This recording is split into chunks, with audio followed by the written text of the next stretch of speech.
turn us up. Hey, it's the Detour.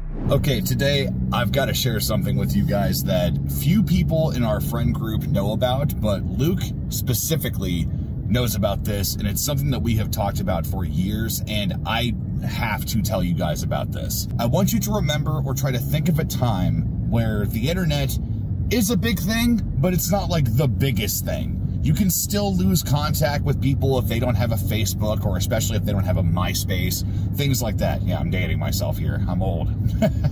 Although then there's other people that are like, oh, 32 is not that old. Look, I already feel like I'm climbing Mount Everest every morning whenever I get out of bed. So you know what? Take it for what it is. I think that I'm old. I'm going to take it. And when I'm 50, I will know for a fact that I'm fucking old. There's a man that I had the pleasure of meeting many years ago. I think it was actually close to 2011 or 2012. And it was at a campground where I worked in the kitchen. Some of you guys have heard about this, but it was a Christian camp that I worked on, and it was a great time. I made a lot of friends, had a great experience, being there. I had, some minor things that I didn't like, but nevertheless, though, had a great time. However, before I went to this campground to work, Luke had told me that there was a man that he worked with in this kitchen that was his supervisor. Now, this man was 6'5" and 270 pounds in muscle. Of course, maybe I'm embellishing, but all I know was that he was bigger than me and he looked like he could rip a house in half. I will not reveal his last name, but his name is Thomas. Thomas? Oh my God. I wish I could describe to you what it was like to meet this man for the first time. Like I said, Luke knew him from the previous years that he had worked in the kitchen. And apparently Luke was like, yeah, my buddy Kyle's gonna come up with me next year. And Thomas asked him, he said, is he anything like you? To which he said, well, yeah, we like the same things. We act the same, yada, yada. To which Thomas looked him dead in the eyes and said, you tell him I'm waiting for him. So I'm already terrified before I even make it to New York. I'm like, okay, like, what is waiting for me? Like, is this guy going to be a jackass the entire time? Is he going to snap into me like a Slim Jim? Is he going to snap me in half? What is going to happen? I finally get to the campground, and I'm in the kitchen, and I'm waiting for Thomas. I'm waiting for this very scary man to show up, and for him to essentially just like put me in my place, or to display his dominance or something. Like, something bad I felt was going to happen, because no man that has that kind of a build and that kind of an attitude says that with an empty threat. A bunch of our friends and family have a bunch of empty threats. Like, whenever you attack your brother when you're younger and he's like, man, I'm gonna kill you, I'm gonna do this. No one ever really does that. This is a man that I felt that maybe it might actually happen. The first time that I ever met Thomas, I was working later in the kitchen, and I had not really interacted with him much, but then he walks in. Now, mind you, again, he's, huge. He's closer to heaven. And essentially, he comes over to me and goes, all right, we're going to make breakfast sandwiches for tomorrow. You work on eggs, I'll work on bacon. And I went, all right, cool. So we're kind of quiet. We're not saying anything because it's just me and him. I don't know where Doug was. Doug was like one of my best buddies up there while I worked. But yeah, he must have just left. Anyway, so I'm standing there.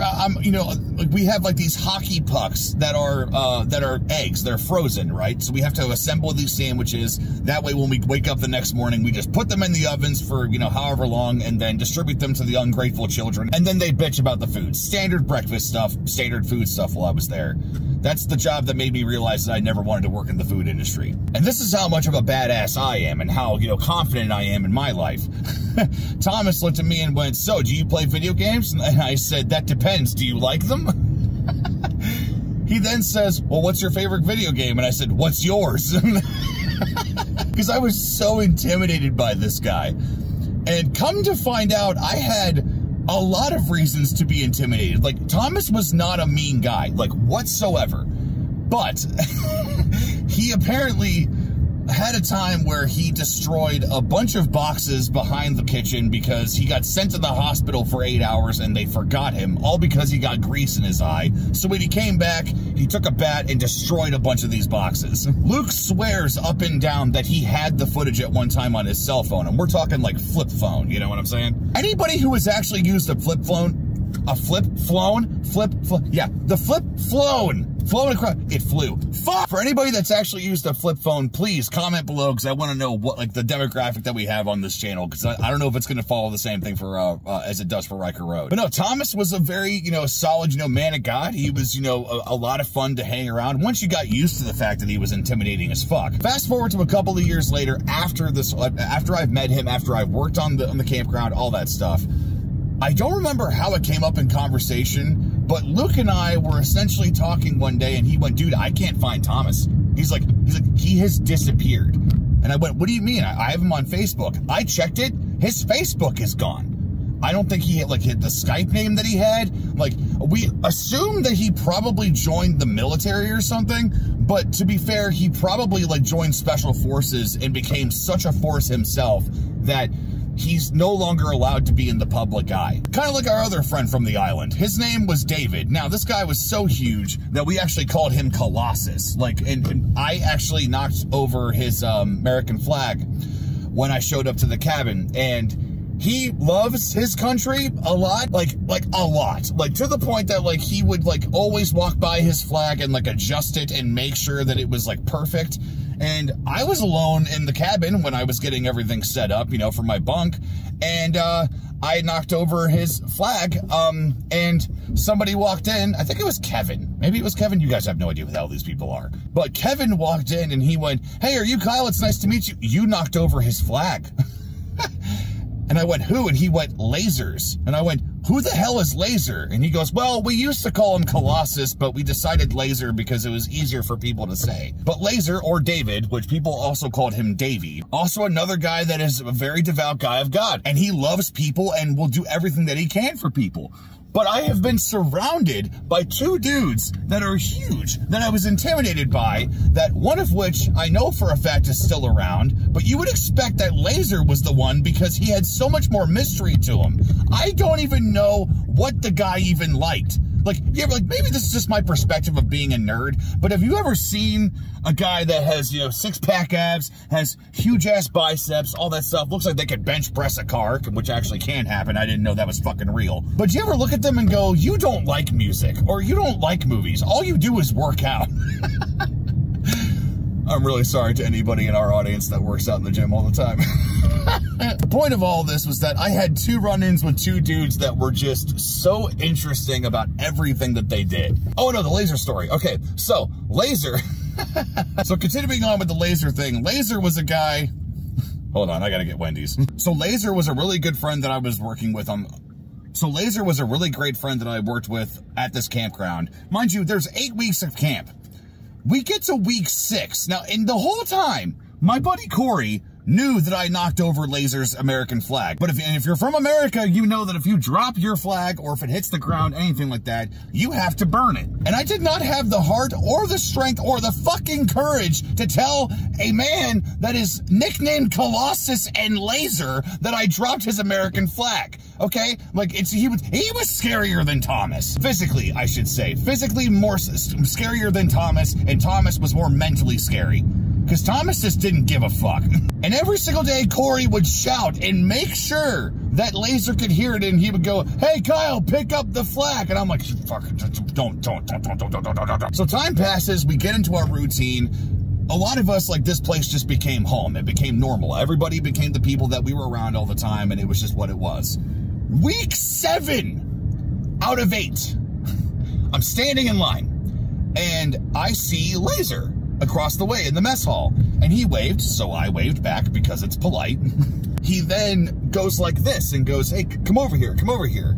And, you know, for me, I looked at it and went, all right, well, you know, clearly this must be important. Laser's calling me out of the lunch line, and, you know, and I'm starving, so, you know, this must be important, or better be important. I walk over, and I went, hey, bud, what's up? And I looked up at him, because it's like looking up at Mount Everest, and he just gently placed his ginormous hand on my shoulder and went, you dropped my flag. And immediately, I felt the blood leave my body. Just was so scary in that moment. The wood on the walls was scary. I couldn't breathe. I had a cold sweat, and immediately I thought to myself, this man's going to eat me. I am going to die. I just saw a sign in someone's front yard that says you are loved. You know what? Thank you. Address I won't put on the internet. I remember just looking at Laser and just, I didn't know what to say. I didn't know, like, because I can't lie to him, because clearly, like, he found out. And I said, all I said was, I looked at him and I said, what makes you think that? To which he says, well, I was laying in bed last night and I thought of you. And I went, what? He's like, no, not like that. Just stay with me. And he said, Corey kept shouting, pick up the flag. And I didn't really know what to make of it, because I figured he was just being Corey. And he said, however, I noticed that my flag has been backwards. I always put the stars pointed due east, and I do not know how that happened. And I finally connected the dots last night. I looked at him and I said, so, what happens now? What happens now? To which he just goes, it's all right. Just don't do it again. To which I said, I have not even been anywhere near your bunk since it happened, okay? You do 100 push-ups every morning. I do not want to be near you, because I know that I will knock it over while you're raging in your blood pump. So yeah, I knocked over a bodybuilder's flag who loves this country very much, and there is a man by the name of Thomas that I have no idea where the hell he is. I hope he's doing great. And Thomas, if you ever see this video, call me, man. Let's hang out. If you guys want more driving vlogs like this, let me know. I'll tell you some more crazy stories of some things that have happened and the people that I've met and all the crazy antics that have ensued. So, appreciate you guys' time. I'll talk to you next time.